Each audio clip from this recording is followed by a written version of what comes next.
The game when you know you've played them how many times and they've beat you throughout the season so far, but we come into the game with that extra motivation, knowing that if we win the game, it's a massive final for us, and we want to win trophies. Back on the score sheet as well, when you hit it, did you expect to see it going into the back of the net?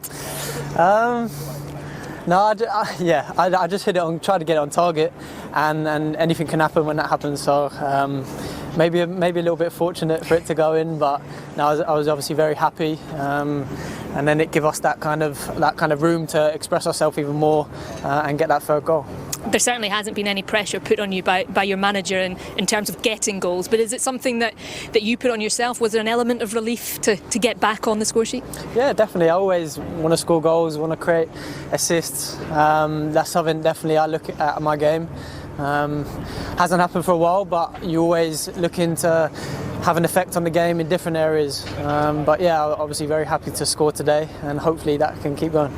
There's a couple of pretty big games before you're back here for the FA Cup final. I'm sure you know that Leicester dropped points today. It could be a very, very good season for Chelsea, couldn't it? Yeah. The gaffer just said then that it's two massive finals before we play here again, and we need to go into it with that mindset to try and win both games to secure the top four. That's definitely our goal, and then we're back here. Hopefully we win the trophy. Can you start to look forward to getting back here yet?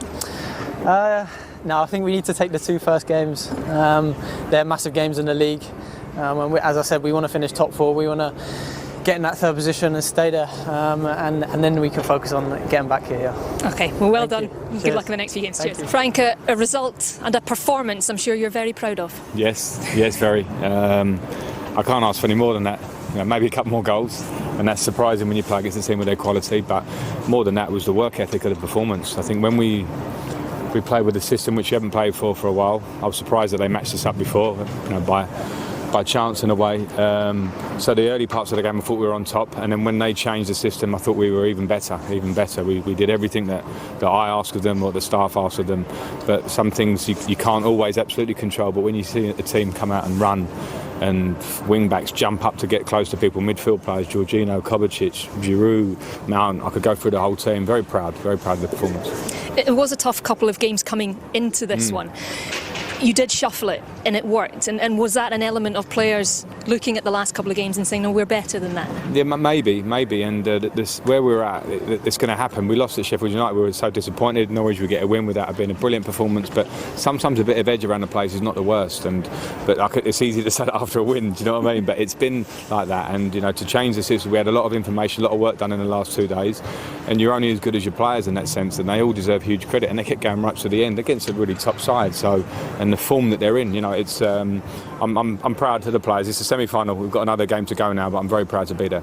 Yeah, you look at that Sheffield United game, and there were perhaps criticisms towards some of the leadership within your players, but the discipline of that performance today, that show that you do have leaders in this team who can step up. Yeah, and they should take confidence from that and carry on with that, because there are, and leaders come in all different forms, and it's not like the old eras of dressing rooms. You can't compare across eras. You look at the place now, and some of our younger players need to stand up, and whether it's even with their performance rather than their voice sometimes, but also there's some experienced ones. And today it looked like it was a performance full of character and personality within it, which after Sheffield United you couldn't say. So to do that against Manchester United, delighted. And an all London final as well. Arsenal back here on the 1st of August. Something to look forward to, albeit some pretty big games before it. Yeah, we have finals ahead now. That's one which we know what it is, but the league now is 2 finals for us coming up in the next week. So recovery is going to be huge. But yeah, I watched the game last night. Arsenal, the way they're playing, the manager that they have. The fact of the London derby, the fact it's a final, a big game, going to be very, very tough, and of course we refocus on the league, but we'll have to show similar character, similar discipline if we're going to get that result. Very, very close to the end of the season, 3 massive games left. It could be a very good season for you, for the club though, couldn't it?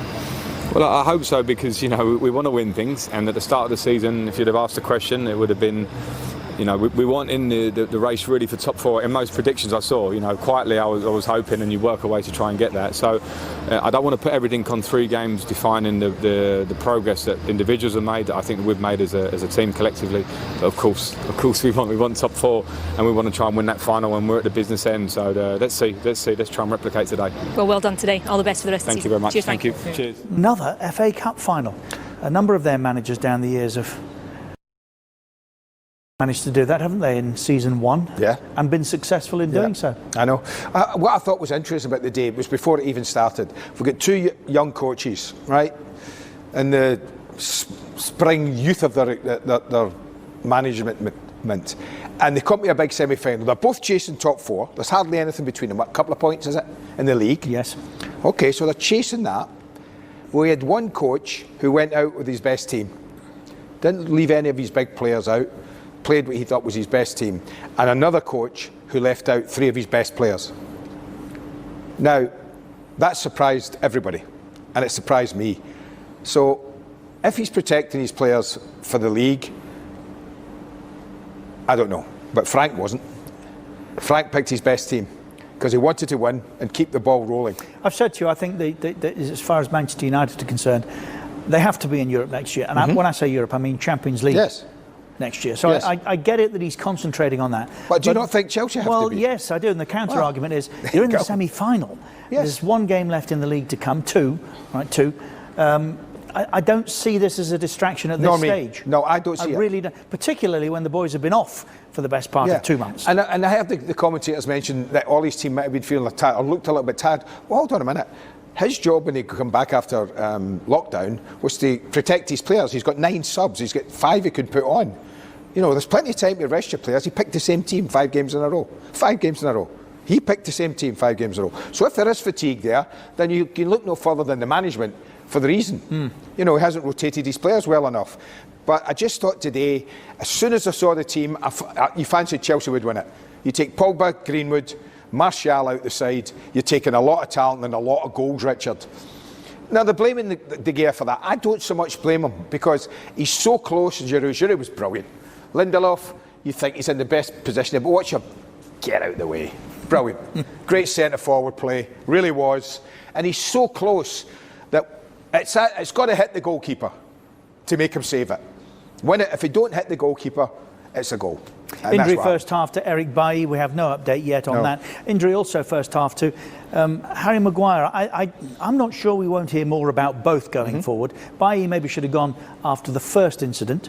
And Maguire looked lost to me second half. I think he just maybe had a bad he was game. still Maybe, struggling with the effects of the I don't know.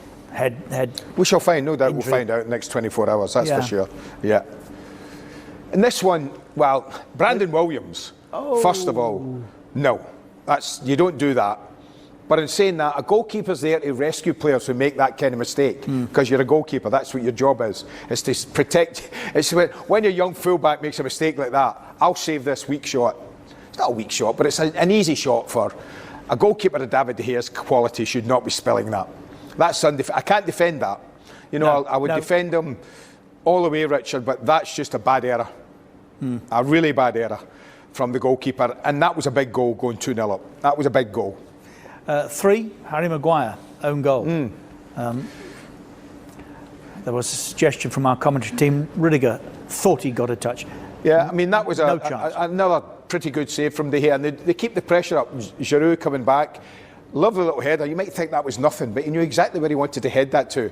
Lovely ball in. Rudiger. Well, he's happy with the goal. I'm trying to get it. But he knew. Yeah, they cut straight to him. He knows. He knows. But that was such a lovely, subtle little header from him. And that's a great ball. And you can see, you know, Harry probably doesn't need to touch it. You know, and I say he doesn't need to touch it, but he has to go for it because he thinks Rudiger's going to get there. And when Rudiger doesn't, he does. And De Gea's got no chance of saving that. No. Inevitably, there was going to be a penalty, but I don't think Frank Lampard, a Chelsea fan, or anyone else can have a complaint about it. No, I don't think so. I mean, Callum Hudson-Odoi comes back trying to help the defence out, and that's just clumsy. Don't get involved. Look at the blue shirts that were around him. He's going nowhere, absolutely nowhere. You look at that. You've got Azpilicueta coming around. You've got players behind him. He isn't going anywhere. So don't stick a leg out. Frank warned these players. If you hang a leg out, somebody's going over it, and they did. Quite a unique little way to take penalties, isn't it? I've not seen that before. Daft. Look. Wonder what that does. There must be a method in there. There will come a time, big game, when he needs to score. And he won't. And won't as a result. Does it not remind you a little bit? Remember when Paul Pogba came back? Yes. And he started taking that slow run up. Took 10 seconds to reach the ball. Yeah. And then he missed a couple. And they thought, well, I better stop doing that. No pressure today. No pressure today. 3-1 down. No, really. no pressure. I think the best team's won. I don't think anyone can argue with that. Let's get some reaction from the Chelsea dressing room. Always kind of